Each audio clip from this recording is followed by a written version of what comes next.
Hola, amantes de la arquitectura y la cultura, ¿cómo están? Bienvenidos a las capsulitas culturales de Jordi una vez más. Vamos a continuar el tema que comenzamos en la capsulita pasada, que es la arquitectura virreinal. Les agradezco mucho los comentarios que han estado mandando y precisamente tenía, como a mí me sirven mucho esos comentarios para irme retroalimentando y mejorando el canal, pues hubo varias sugerencias en dos sentidos con respecto a dos palabras del tema que nos ocupa. Uno, me aconsejaron que en lugar de decir colonial, dijera virreinal, porque colonial es una palabra, pues, peyorativa para lo que se hizo aquí en América y tiende a reforzar la leyenda negra, esta leyenda negra que les comentaba yo en la capsulita pasada, iniciada en contra de España. Y también, como parte también está relacionado con esa leyenda negra, me sugirieron que dijera, que pusiera, en lugar de poner latinoamericana, que pusiera hispanoamericana, que eso ya se los había platicado en la capsulita anterior.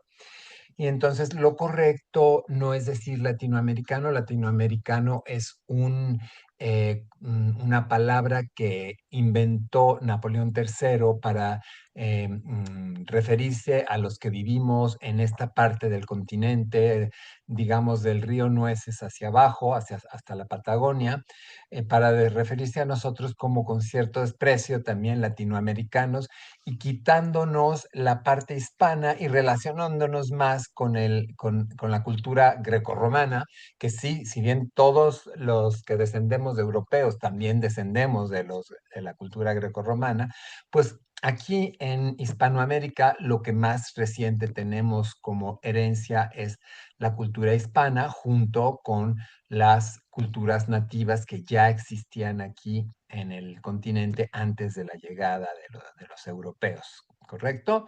Entonces, bueno, atendiendo a esas sugerencias, he cambiado el título del tema a Arquitectura Virreinal Hispanoamericana. ¿Sí? Entonces, bueno, vamos a empezar. Vamos a la primera diapositiva. Hay dos temas que los traté muy por encima en la capsulita anterior y quiero profundizar un poquito más con ellos.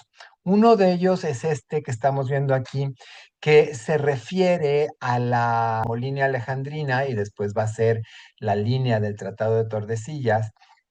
Resulta que, para no hacerles muy largo el tema, los reyes católicos temerosos de que Portugal siempre estuvieron un poquito en pugna entre Portugal y el resto de la península ibérica, que en ese momento no era España todavía, se estaba formando España apenas en ese momento, pero ya estaban estos reyes tratando de unificar todos estos principados y feudos para formar España y temerosos de que Portugal comenzara a arrebatarles tierras, las tierras recién descubiertas, fueron ante el Papa para decirle, oye, pues por favor, Alejandro VI, que era de origen valenciano, Rodrigo Borgia, entonces le dijeron, oye, pues media tú, o sea, queremos que tú seas el árbitro y tú divide qué parte del Nuevo Mundo le corresponde a Portugal y qué parte nos corresponde a nosotros, pues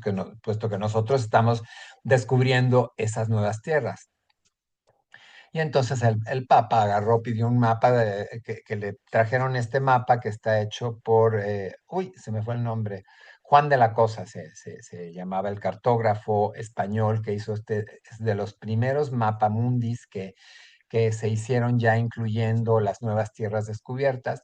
Y entonces trazó una línea y dijo, pues de aquí para acá España y de aquí para acá Portugal. Entonces, bueno, obviamente cuando llegó a Portugal la noticia de esta bula, de las bulas alejandrinas, pues Portugal protestó y entonces ya llegaron directamente a un acuerdo entre Portugal y España, movieron la línea que quedara 370 leguas al oeste del Cabo Verde y Portugal ya quedó conforme con eso y entonces desde entonces se repartieron digamos, las tierras conocidas entre Portugal y España. En este mapa que vemos aquí, en este mapa que estamos viendo, ya es un planisferio ya más moderno.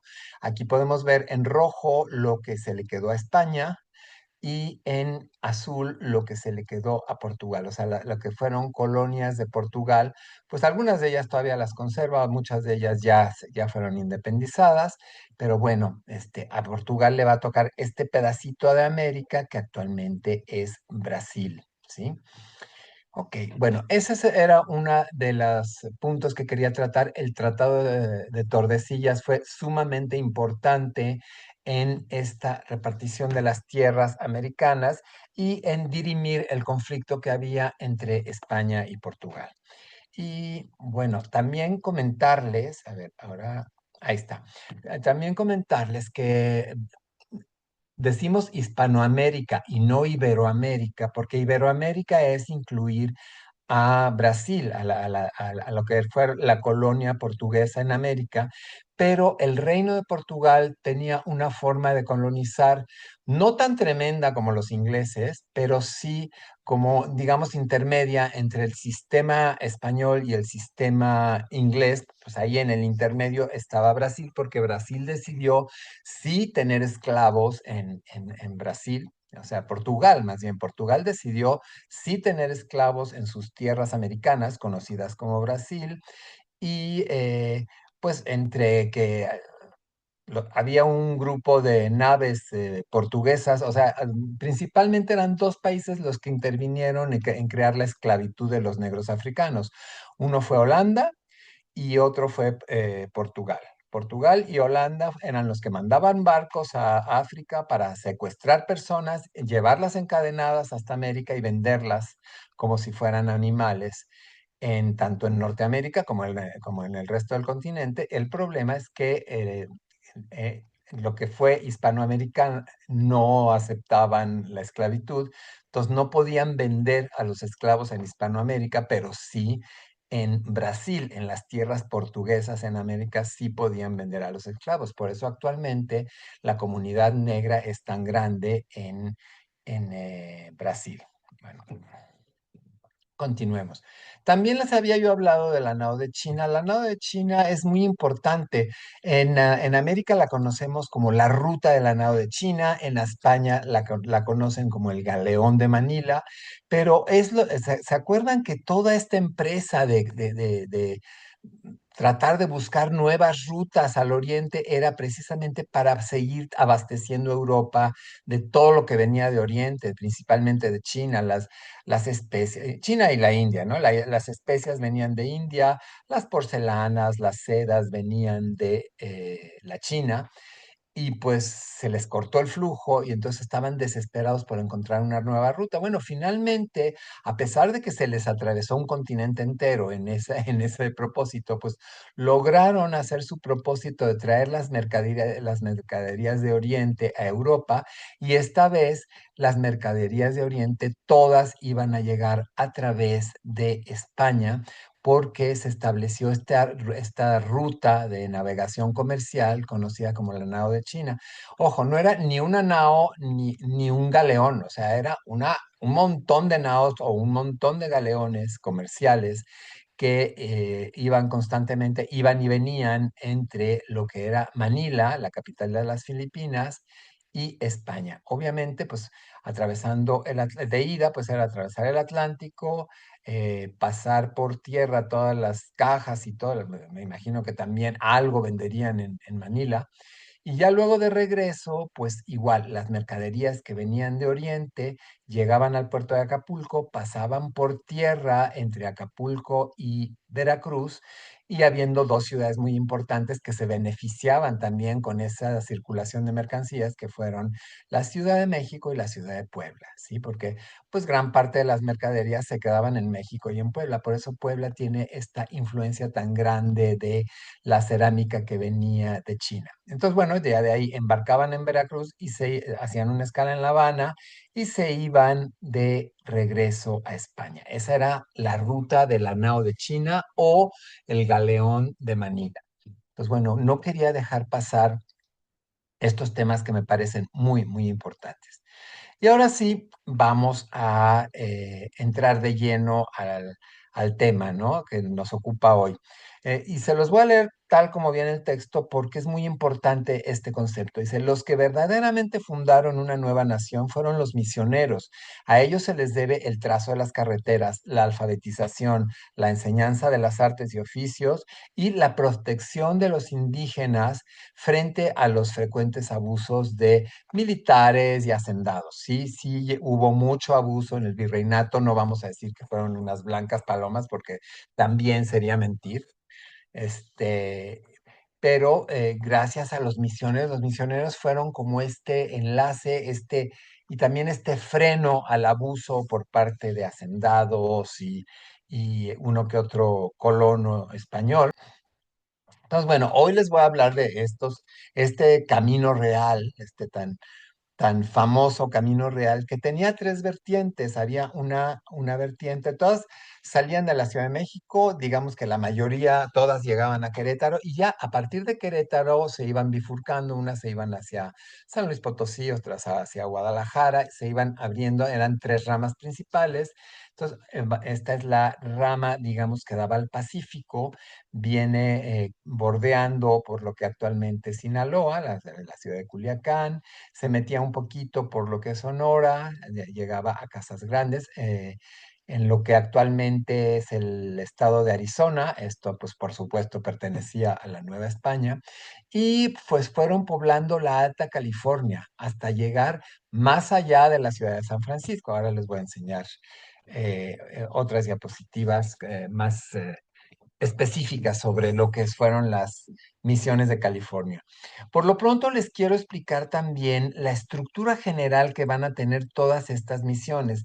La finalidad de estas misiones era ir poblando, ir colonizando las tierras e ir absorbiendo a los indígenas. Aquí no se trataba de matar a indígenas e irlos empujando hacia las montañas y hacia el mar, como hicieron los ingleses, sino se trataba de absorberlos. La reina Isabel dejó muy claro, Isabel la Católica, que estaba dando la orden de que se mezclaran con la población local, que se casaran con ellos, que hubiera hijos y que hubiera, no se usaba en esa época la palabra mestizaje, pero la intención de ella era crear nación, una nación en la que todos fueran ciudadanos españoles.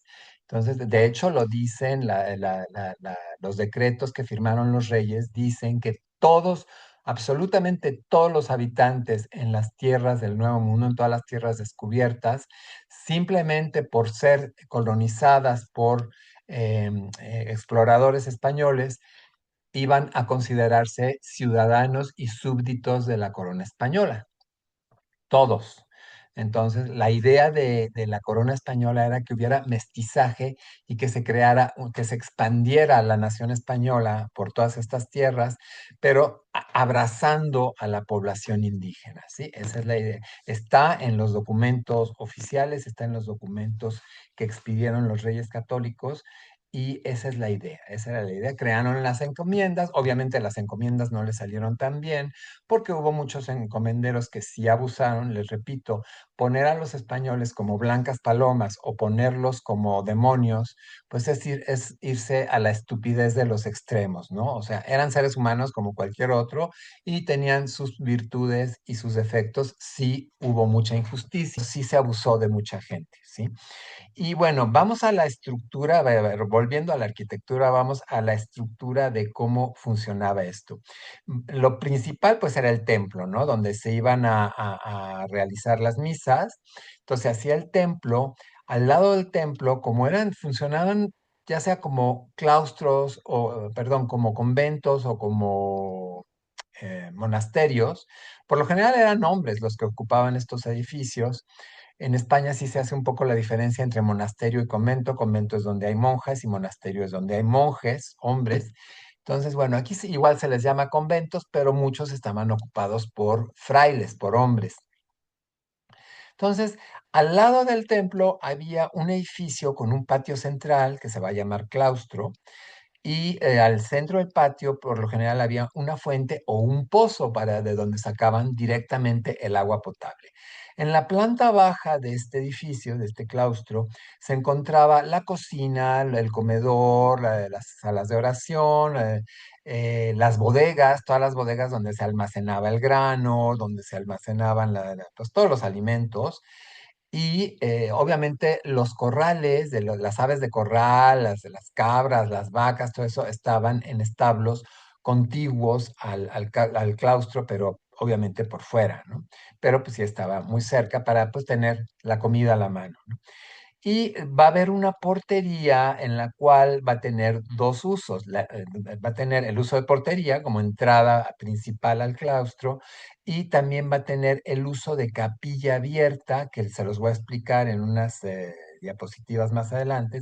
Y luego va a haber un gran jardín entre jardín y patio, digamos, al frente de todo este conjunto de edificios va a haber un espacio libre, pero por lo general sí estaba bardeado, estaba limitado por un muro y va a tener al centro una cruz que se llama cruz atrial y luego en las cuatro esquinas va a haber unas pequeñas capillas que van a ser, que se van a llamar capillas posas, que van a servir para las procesiones de Semana Santa, para rituales relativos a la Semana Santa, donde se va a hacer un alto en cada una de las capillas y ciertas oraciones y cada capilla va a tener un significado que no voy a mencionar ahora porque nos llevaría mucho tiempo, pero bueno, así estaba estructurado. Templo, claustro donde vivían los monjes y el gran atrio bardeado donde se van a celebrar ciertas ceremonias al aire libre.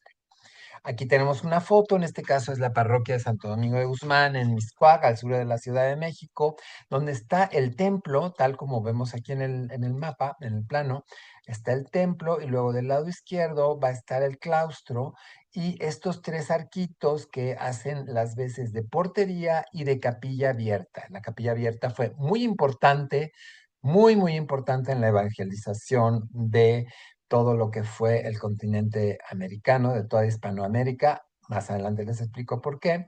Ya les expliqué esta ruta que viene bordeando el Pacífico y llega hasta la Alta California. Bueno, aquí tenemos un detalle, no les voy a describir a detalle todas las misiones, pero sí les pongo aquí el ejemplo. Estas dos fotos son la misión de San Francisco de Solano.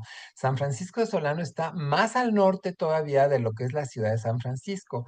La ciudad de San Francisco se las estoy señalando aquí arriba a la izquierda y partió de la misión, o sea, surgió alrededor de la misión de San Francisco de Asís, pero los misioneros siguieron avanzando hacia el norte y lo más lejano que llegaron fue a la misión de San Francisco de Solano, que es más o menos lo que hoy conocemos como el Valle de Napa, donde se hacen los vinos, y también el Silicon Valley, donde se crean todos estos chips y todas estas refacciones e implementos para los aparatos electrónicos, ordenadores, teléfonos celulares, etcétera. Entonces, bueno, hasta ahí llegaron, todo eso era territorio de la Nueva España, ¿sí?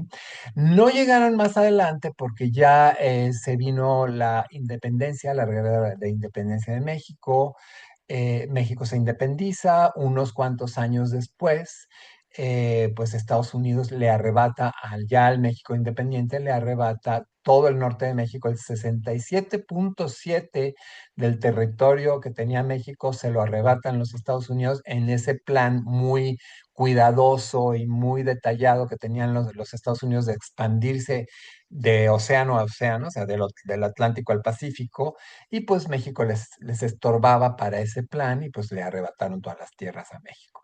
Bueno, entonces tenemos aquí una foto de cómo se encuentra ahora la misión de San Francisco de Solano y un grabado del siglo XIX de cómo estaba pues en el siglo XIX ya siendo propiedad de Estados Unidos, esos territorios. Vemos que tenía un campanario atrás mismo que por algún motivo se perdió, pero bueno, lo que sí tienen los norteamericanos es que, bueno, estos monumentos les dieron valor, sobre todo ya entrado el siglo XX, hubo un movimiento muy importante entre los norteamericanos para considerar estos edificios como patrimonio histórico de los Estados Unidos El interior de San Francisco de Solano, este eran los materiales típicos. Acuérdense que los primeros misioneros que llegaron a la Nueva España eran franciscanos, los escogió la reina precisamente por el voto de pobreza que ellos juraban al ordenarse como sacerdotes.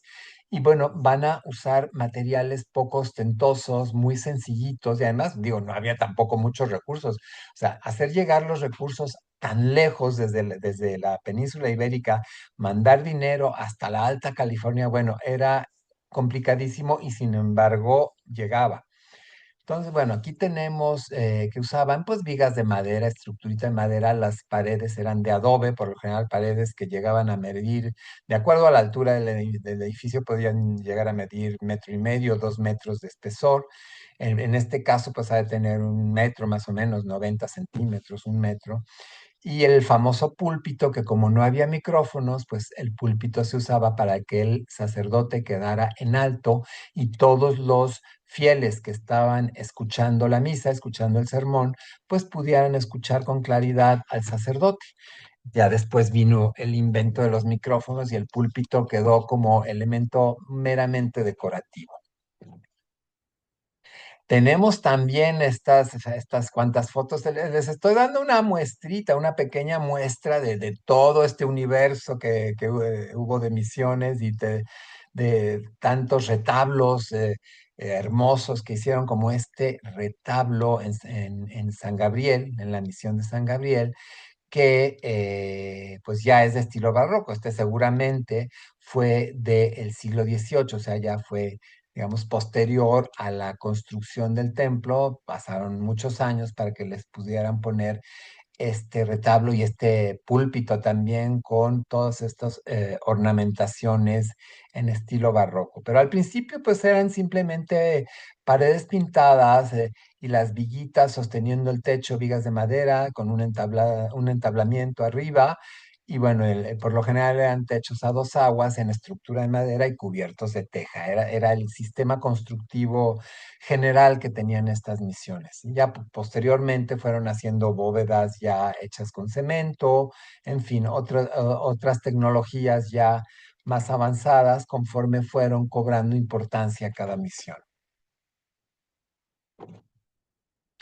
Aquí está una vertiente a partir de la misión de San Diego. Déjenme ver si tengo el mapita. A partir de esta misión, San Diego de Alcalá, que es actualmente la ciudad de San Diego, California, en Estados Unidos, es la frontera con Tijuana. Aquí se dividía en dos el camino. Uno, el camino real, uno seguía hasta el norte, como ya les expliqué, y el otro iba hacia el sur, hacia la Baja California, que aquí tenemos la península de Baja California y las diferentes misiones que se hicieron en Baja California, que muchas de ellas, las ciudades actuales, conservan el nombre de la misión, como es la ciudad de San José del Cabo, como es la ciudad de La Paz, en fin, ¿no? Mulegé, hay diferentes, el Valle de Guadalupe, que es un valle famoso por los vinos, y en fin, así avanzó todo lo que fue la ruta en la Baja California. Y bueno, aquí tenemos un mural que indica pues cómo los frailes iban ayudando, enseñando a las mujeres recetas que se traían de Europa con muchos ingredientes traídos de Europa, y también se produjo la mezcla. De ahí viene la riqueza de la cocina mexicana, fue la fusión entre recetas de la cocina prehispánica y las recetas nuevas que llegaban de España, ¿sí? Y bueno, vemos aquí a unos hombres colaborando con la terminación del techo del templo, en fin, estaban en plena construcción de los templos, de las misiones y de lo que era la Nueva España en general, ¿no? Posteriormente se edificarán los edificios civiles al llegar ya gente de la nobleza a ir ocupando todos esos territorios, pero los que iban abriendo camino eran los misioneros, como ya dije.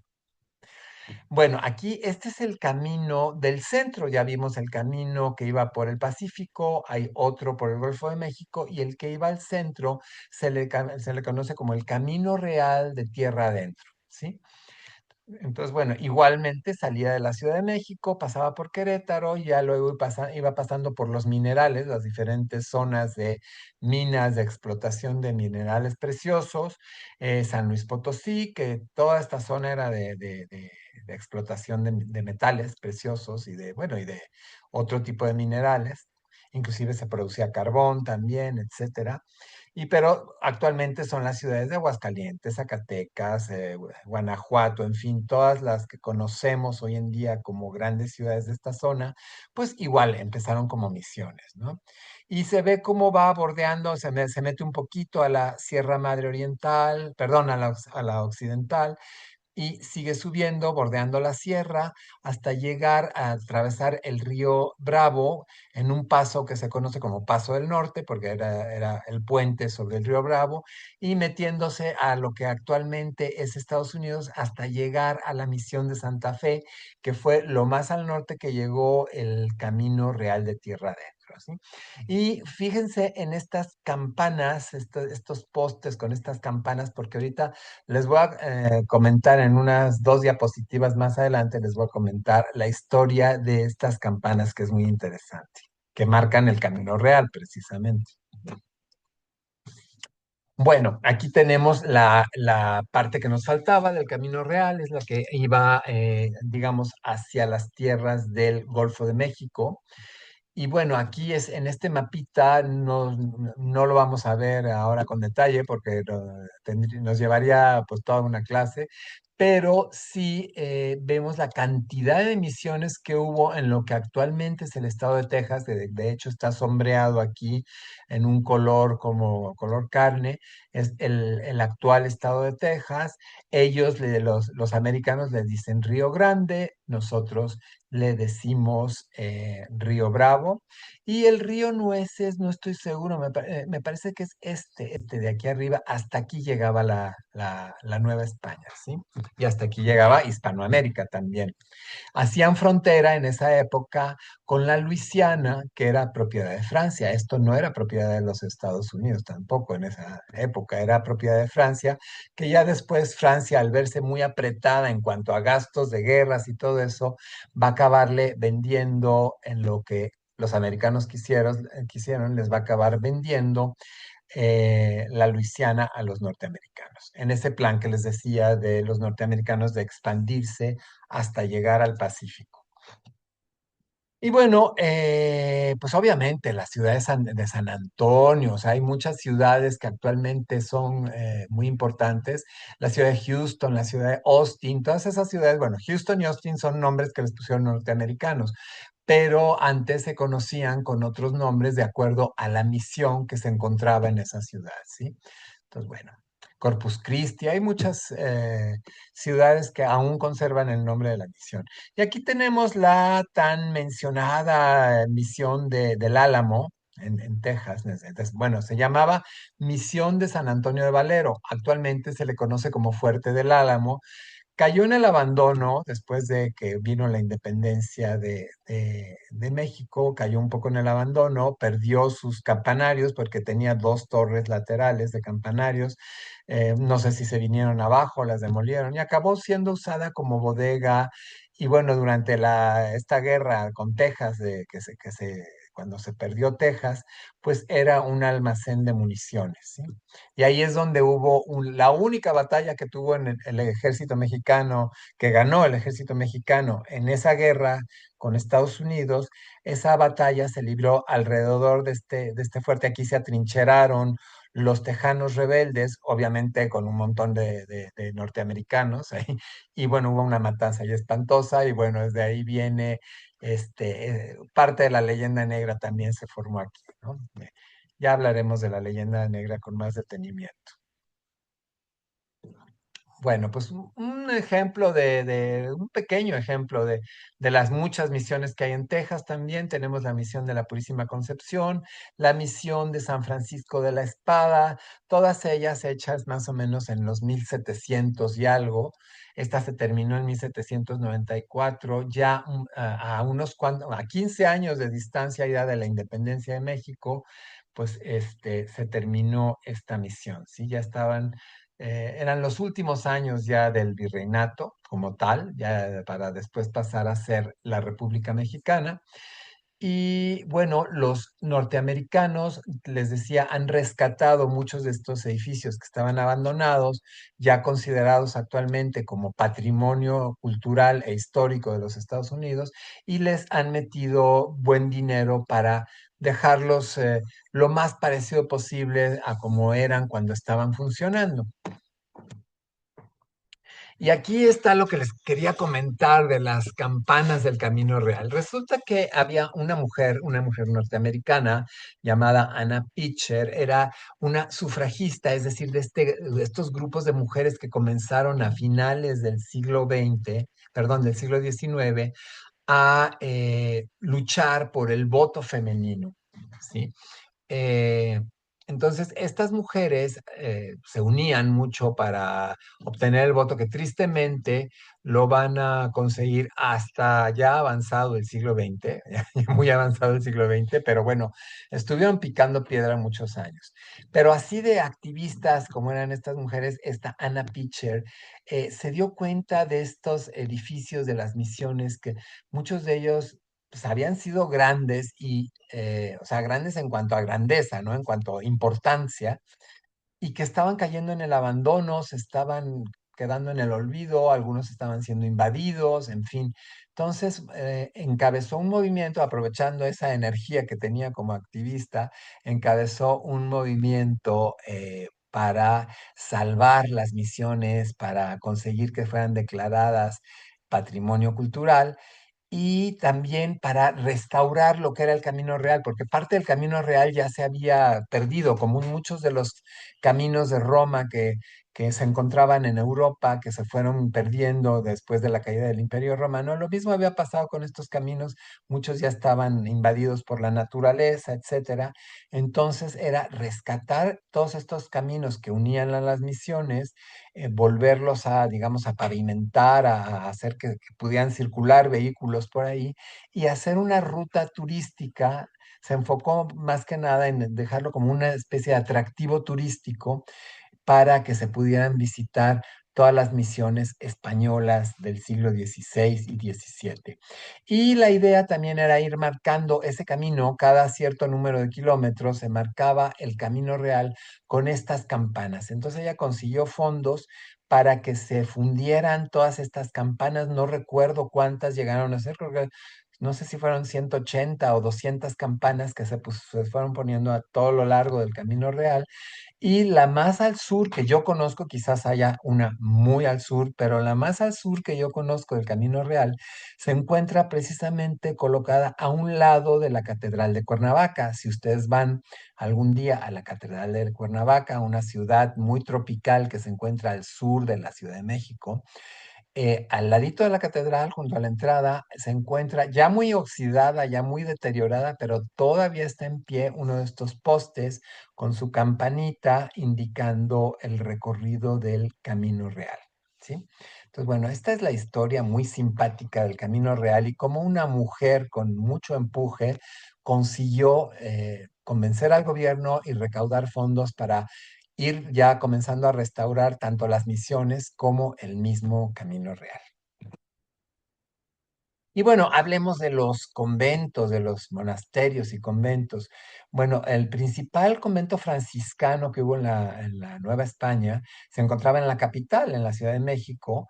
De hecho, hay parte de él todavía se encuentra en pie. Esta foto que tenemos abajo a la derecha, pues es parte de lo que ha quedado, se demolió gran parte, ¿sí?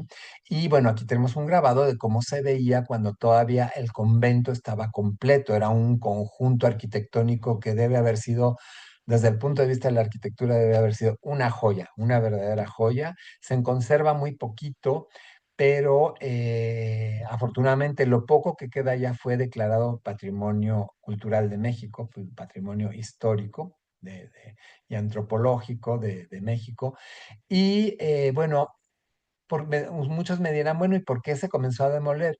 A raíz de que surgió la República Mexicana y sobre todo ya con el gobierno de Benito Juárez decretó una expropiación, una enajenación de todos los bienes de la iglesia porque la Constitución de la República Mexicana indicaba que esta república era totalmente laica, es decir, no había ningún credo oficial, no se reconocía ninguna iglesia oficialmente como parte del gobierno, sino que había una separación ya entre iglesia y Estado, cosa que pues para mucha gente en esa época fue un shock porque pues la iglesia hasta ese momento había tenido una total injerencia en los asuntos de Estado de la Nueva España y bueno, pues van a surgir muchos movimientos en contra de esto financiados por la iglesia, porque la iglesia no se resignaba a perder sus propiedades, pero el caso es que muchos conventos fueron fraccionados para venderse como terrenos, prácticamente como terrenos. En esa época no se valoraba mucho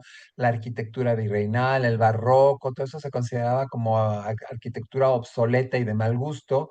Y entonces se perdieron muchos edificios muy valiosos gracias a esa ideología que se manejaba en la primera mitad del siglo XIX. Entonces, bueno, este va a ser un mega convento, ya lo vamos a ver ahora una perspectiva de los más grandes que hay, y todos los misioneros sanfranciscanos que salían hacia las misiones eran preparados en este convento de San Francisco, abarcaba lo que hoy en día son 4 manzanas, ahora lo vamos a ver en la perspectiva, pues abarcaba el convento, era una pequeña ciudad en sí misma.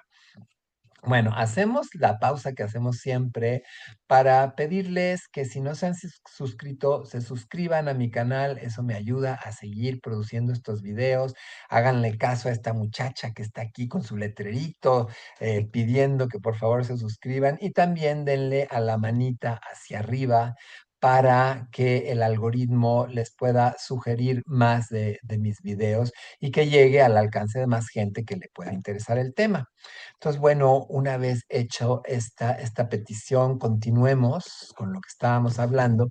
Y aquí está la perspectiva que les hablaba de cómo se pudo haber visto el convento de San Francisco que ocupaba 4 de las actuales manzanas. Benito Juárez lo que mandó a hacer fue que mandó atravesar, abrir una calle por en medio, en los dos sentidos, una calle transversal y otra calle longitudinal, de manera que quedaron 4 manzanas que son las que se pueden ver hoy en día, esas 4 manzanas, y pues atravesando con calles por en medio. Claro, también el afán de destruir estos grandes conjuntos religiosos era restarle poder a la iglesia y además quitarle las posibilidades de que o sea, que fomentaran una guerra para recuperar esas propiedades, esos edificios, pues ese era el temor, ¿no? De Benito Juárez. Entonces, por eso mandó destruir tanta cosa, para que no hubiera forma de revertirlo, de que se volvieran, que la iglesia volviera a recuperar el poder político que había perdido. Lo siguieron teniendo después, pero ese ya es otro asunto. Y aquí les estoy señalando esta esquina, para los que han ido alguna vez a la Ciudad de México, recordarán un edificio que se llama el Palacio de los Azulejos. Esta calle actualmente se llama Madero. El Palacio de los Azulejos fue ocupado por una cadena de restaurantes que se llama Sammons, que es su primer negocio inició aquí, en este palacio que ellos alquilaron para poner su primera cafetería con una tienda y farmacia anexa. Era un concepto muy interesante, por ahí un restaurante que incluía pues tienda de regalos, farmacia, un poquito de ropa, etcétera, ¿no? Y esta es una plazoleta que aún existe. Aquí había un edificio precioso que lamentablemente se demolió. Y bueno, demolieron, entre lo mucho que demolieron del convento de San Francisco, se demolió esta esquina, primero para hacer un edificio de pequeños comercios, después ese edificio también se demolió, después se levantó un edificio un poco más grande, como de 3 o 4 niveles, para hacer las oficinas de una aseguradora que se llamaba la Aseguradora Latinoamericana. Esto que les estoy hablando fue ya durante el Porfiriato, digamos, en los primeros años del siglo XX. Y entonces edificaron, les digo, esas oficinas, como de 3, 4 niveles.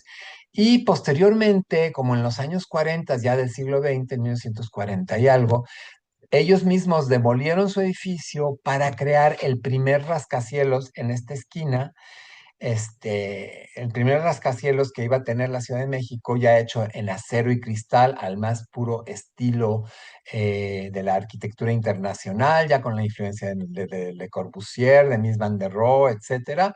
Bueno, se pasa a hacer el primer rascacielos de Latinoamérica y se va a conocer como la Torre Latinoamericana, propiedad de Seguros La Latinoamericana.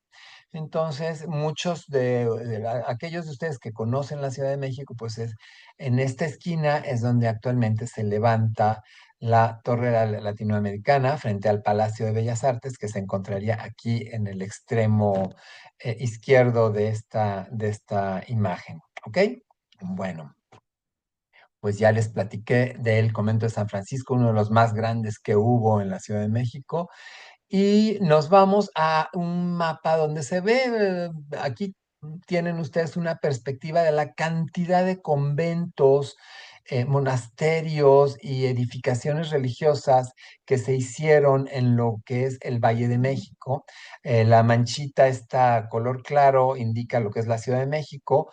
Tenemos las diferentes barrios o áreas de la Ciudad de México. Cada uno de estos que ven ustedes aquí corresponde a un convento.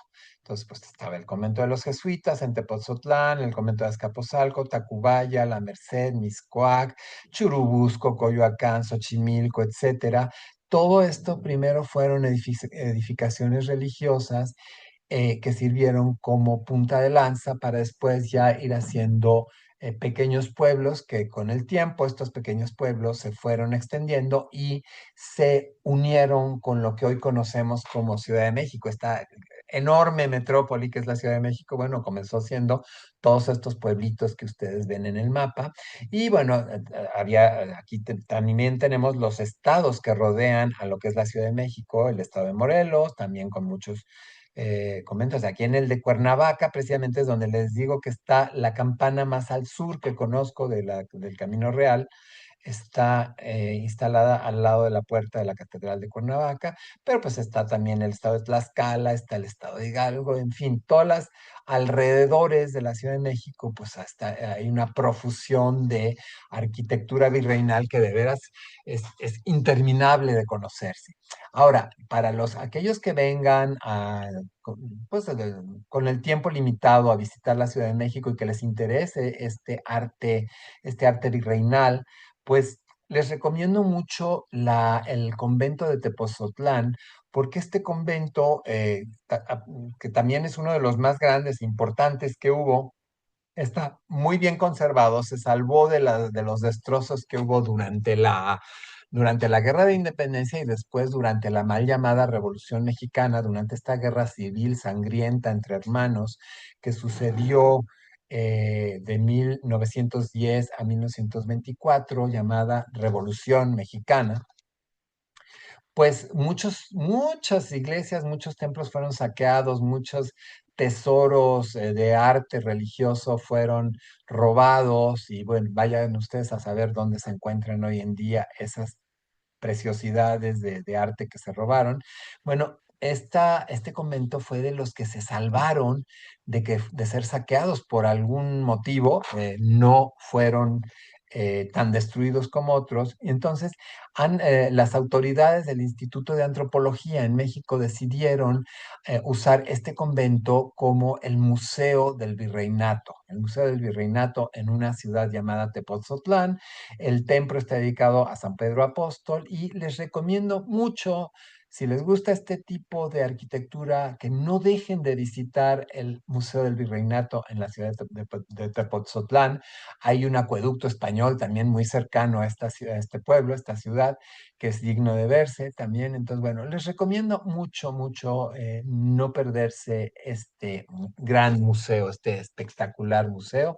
De hecho, en sus jardines contiene una fuente de la época del virreinato, eso ya nos tocará verlo en edificios públicos, en edificios civiles, pero está la fuente original del Salto del Agua. Lo que hay actualmente en la Ciudad de México, en la Avenida Chapultepec, es una copia de la fuente original que ya estaba muy deteriorada. Entonces, a principios del siglo XX, el original se mandó a Tepoztlán y se hizo una copia exacta en cantera, que es la que ustedes pueden ver actualmente en la ubicación donde estaba la original.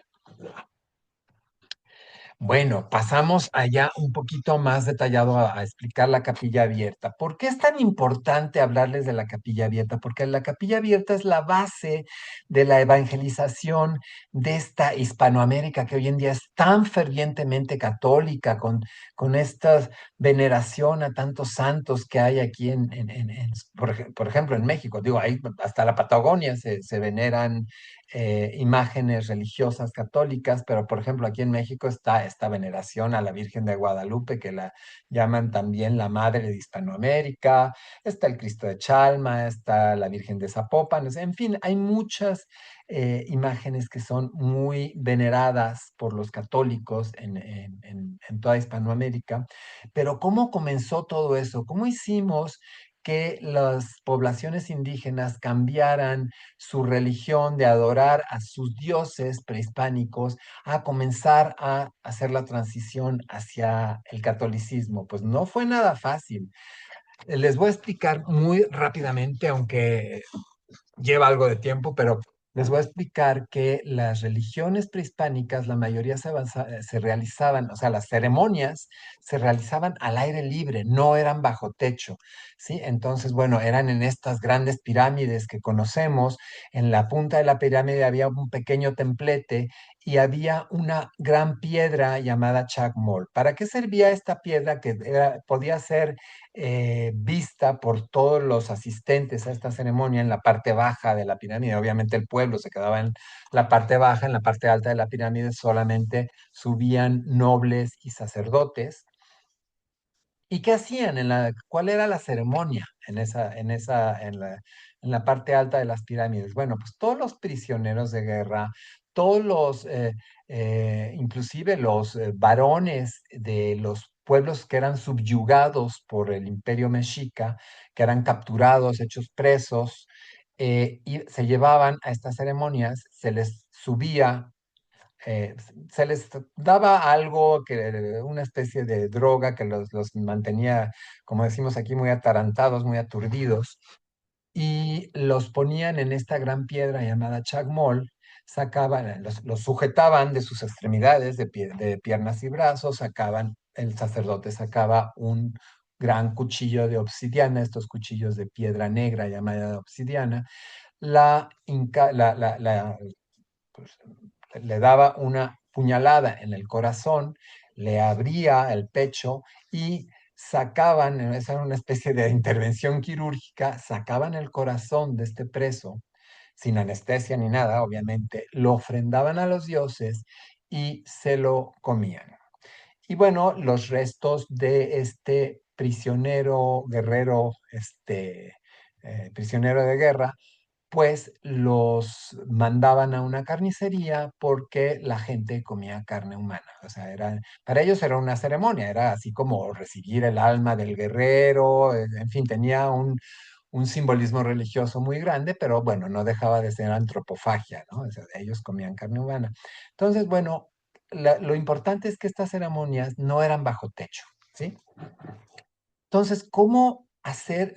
O sea, los primeros indios los frailes trataron de meter a los indios al principio al templo, a las misas, pero, o sea, los indios se apanicaban, sentían que el techo se les iba a caer encima.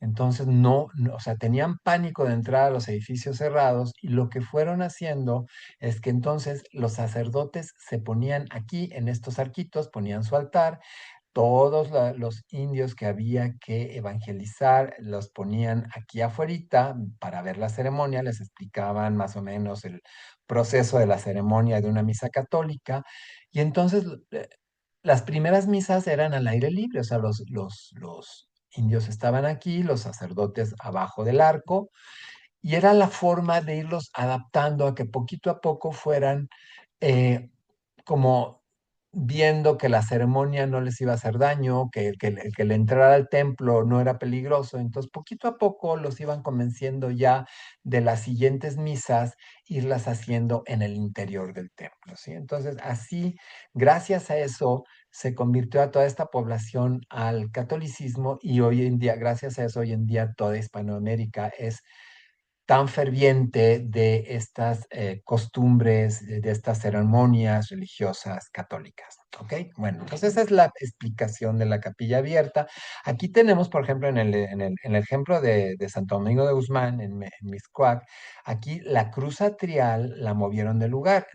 La cruz atrial por lo general solía estar en la mitad del atrio. Toda esta explanada es lo que se conoce como atrio. ¿Qué pasó? Que en el atrio hay una fuente muy bonita, y entonces la cruz fue movida a un lado para que no compitiera con la fuente, ¿sí? Entonces, bueno, esa es la historia de la capilla abierta. Aquí tenemos varios ejemplos. De acuerdo a la importancia del templo y a la cantidad de gente que rodeaba esta misión o este convento, pues de ese tamaño va a ser la capilla abierta, porque no es lo mismo reunir a 100 personas que reunir a 1000 personas, ¿no? Entonces, bueno, como ven ustedes, por ejemplo, en la de Actopan, pues es eh, una bóveda gigantesca para albergar a los sacerdotes y bueno, el pueblo se quedaba afuera, ¿sí?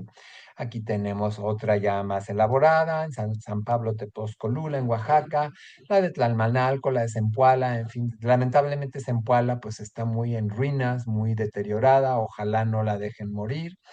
Pero bueno, esos son unos cuantos ejemplos que les puedo, digo, es que en realidad son decenas de conventos que fueron construidos y pues sería imposible enseñarles todas en una sola capsulita, ¿sí? Ya estamos casi terminando esta capsulita. Aquí tenemos dos de los conventos más importantes de lo que fue el altiplano central mexicano, lo que fue los alrededores de la Ciudad de México. Tenemos el exconvento de San Agustina Colman. Este se los recomiendo mucho si vienen de turismo a México. Cuando vayan a ver las pirámides de Teotihuacán, este convento se encuentra justo en el camino, a medio camino hacia las pirámides. De hecho, está muy cerca de las pirámides de Teotihuacán y es un convento digno de visitarse. Vean los frescos que se encontraron. Muchos de estos frescos quedaron tapados porque a lo largo de las décadas, pues hubo gente que no los valoró y pintaron encima o pusieron estuco, yeso por encima y quedaron tapados. Afortunadamente, al poner el estuco encima, quedaron protegidos. Entonces, el Instituto de Antropología poco a poco ha ido rescatando, descubriendo muchos de estos murales, muchos de estos frescos, y devolviéndoles pues su esplendor original, ¿no? Entonces, bueno, vean unos diseños que hay espectaculares en todos estos conventos. Como les decía, en la parte alta del claustro, pues muchos conventos van a tener su biblioteca, sus salas de oración y las celdas de los frailes, ¿no? Aquí, por ejemplo, como que invirtieron el diseño, lo van a invertir y en lugar de quedar el templo a la izquierda y la capilla abierta a la derecha, bueno, aquí fue al revés, aquí quedó la capilla abierta a la izquierda y el templo a la derecha, pero es el mismo funcionamiento en todos los conventos, es más o menos el mismo esquema que les indicaba yo al inicio de esta capsulita. Y aquí vemos, por ejemplo, en este convento de Yuriria, que también es un convento precioso, ya una influencia de los pocos ejemplos que hay de influencia gótica en México, porque el gótico casi no llegó a México, casi se traslapó, o sea, lo que más influyó a México fue el estilo románico, y bueno, mientras en Europa el románico daba paso al gótico, aquí siguió influyendo mucho el románico y del románico casi enseguida pasamos al neoclásico. Entonces, son pocos realmente los ejemplos de arquitectura gótica que vamos a encontrar en México. Posteriormente, en el siglo XIX, a finales del XIX, vendrá un estilo tratando de hacer homenaje al gótico que se va a llamar neogótico. Entonces van a ser edificios que van a rescatar muchos elementos del neogótico, perdón, del gótico, pero la estructura del edificio ya va a ser muy diferente, va a ser mucho más ligera que las iglesias góticas Europa. Entonces, bueno, eso ya también lo veremos en su momento. Aquí, si ustedes se quieren detener a leer, pues están los arquitectos y los frailes que intervinieron en la construcción de cada convento y más o menos las fechas en que se construyeron y fueron inaugurados. ¿Ok?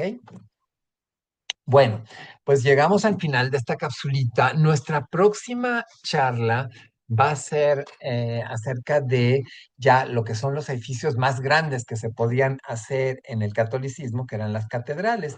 Por lo general, las catedrales se edificaban en las capitales de estado, que en general coincidían con los obispados, ¿sí? Con los diferentes obispados en los que estaba dividida la Nueva España y bueno, y el resto de Hispanoamérica, pues ahí se instalaban las catedrales. Hay también niveles en cuanto a los edificios religiosos católicos. Está la catedral, está la parroquia, la basílica, las capillas, etcétera, ¿no? Entonces también hay como jerarquías. Y bueno, tenemos dos ejemplos aquí, la Catedral de México, en lo que es la Plaza Mayor o Zócalo de la Ciudad de México, y la Catedral de Puebla, que esa ya se hizo muy tardíamente y es la que conserva una unidad estética y arquitectónica, pues de las mejores de la República Mexicana. Entonces, bueno, esto lo vamos a ver la próxima capsulita. Les agradezco mucho por su tiempo y su paciencia. Y bueno, los espero aquí para la próxima. Si ustedes saben de personas que les interesen estos temas, que les interese la arquitectura, el arte, la cultura, recomiéndenles por favor mi canal, porque seguramente pues les va a servir mucho. Estudiantes que estén empezando con la carrera de arquitectura, si saben de algún amigo cuyos hijos estén empezando a estudiar arquitectura, pues también mándenles, reenvíenles estos videos que creo que les va a servir mucho. Pues gracias, que estén muy bien y nos vemos hasta la próxima. Hasta luego.